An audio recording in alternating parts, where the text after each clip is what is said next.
አንድ አምላክ በሚሆን በአብ በወልድ በመንፈስ ቅዱስ ስም ሚያዝያ 5 በዚች ቀን የካህኑ የቡዝ ልጅ ታላቅ ነቢይ ሕዝቅኤል አረፈ። ይህም ካህንም ነቢይም ሆኖ ናቡከደነጾር የእስራኤልን ልጆች በማረካቸው ጊዜ ወደ ባቢሎን ተማርኮ ሄደ። በባቢሎን አገርም ሳለ የትንቢት መንፈስ በላዩ አደረ። በትንቢቱ ውስጥ የክብር ባለቤት ጌታችን ኢየሱስ ክርስቶስ ከከበረች ከድንግል እመቤታችን ማርያም ስለመወለዱና ከወለደችውም በኋላ በድንግልና ጸንታ ስለመኖሯ ተናገረ። እንዲህም ብሎ ትንቢት ተናገረ። እኔ ወደ ምስራቅ ስመለከት የተዘጋች ደጅ አየሁ። ይህችም በር ተዘግታ ትኖራለች፣ አትከፈትም፣ የሚገባባትም የለም። የእስራኤል ፈጣሪ እግዚአብሔር እንደተዘጋች ይገባባታልና ከእርሱ በቀር የሚገባም የሚወጣም የለም አለኝ። ሁለተኛም ስለ ክርስትና ጥምቀት በንጹህ ውሃ ረጫችኋለሁ፣ ከኃጢአታችሁም ትነጻላችሁ፣ ከርኩሰታችሁም ሁሉ አዲስ ልብን እሰጣችኋለሁ፣ አዲስ እውቀትንም አሳድርባችኋለሁ። ድንቁርና ያለበትንም ልብ ከሰውነታችሁ አርቄ እውቀት ያለውን ልብ እሰጣችኋለሁ። መንፈስ ቅዱስንም ተቀብለው የእግዚአብሔር ልጆች እንደሚሆኑ ተናገረ።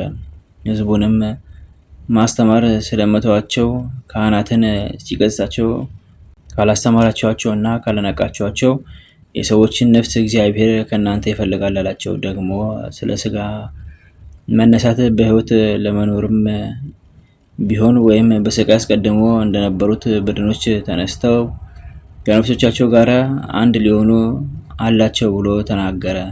ለሚያነባቸው የሚጠቅሙ ብዙዎች ትንቢቶችን ተናገረ። እግዚአብሔርም በእጆቹ ብዙዎች ድንቆች ተአምራቶችን ገለጠ። የእስራኤል ልጆች በባቢሎን ሳሉ ጣዖት ባመለኩ ጊዜ ገሰጻቸው። ስለዚህ አለቆቻቸው በጠላትነት በላዩ ተነስተው ገደሉት። ይህም ሁሉ ትንቢቱ የክብር ባለቤት መድኃኒታችን ሰው ከመሆኑ በፊት ነው።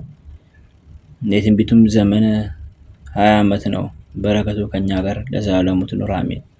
በዚህችም ዕለት የአፍላሚ የተወድራ የመነኮስ አርሳኒና የዋስለዲስ የገድላቸው መታሰቢያ ነው። በረከታቸው ከኛ ጋር ለዘላለሙ ይኑር አሜን። አንድ አምላክ በሚሆን በአብ በወልድ በመንፈስ ቅዱስ ስም ሚያዝያ 6 በዚች ቀን በበረሃ የምትኖር ግብፃዊት ማርያም አረፈች። ዘአቅረብኩ ማሕሌተ ዘኪርየ አእላፈ እምለተ ጸምዱከ ዘልፈ ለላነበብቶ ገብተኔቴ መጽሐፈ እንተርእሰከ እግዚኦ ጸሪቀ ትኩፈ እምእልአቡ ውላን ዘተርፈ ነቢያት ቅዱሳን ሐዋርያት ሰባክያን ሰማዕታት ጻድቃን ደናግል አዲሁ በመነኮሳት ኢራን ባርኩ ጉባኤ ዘቲ መካን እስከ ረገሌ ቆንስ ሕፃን ለተጻፈ በክርታስ ወለዛ ጻፈውን ዘደርስ ወለዛ አምቦስ ትርጉም ሳዲስ ወለሰማ ቃሎ ዘነፈስ በጸሎተሙ ማርያም አሬጌተ ኩሉ አምባስ ወሬ ማረነ ኢየሱስ ክርስቶስ በቅዱሳኑ ዘጠብቀን በረከታቸው ከኛ ጋር ትኑር።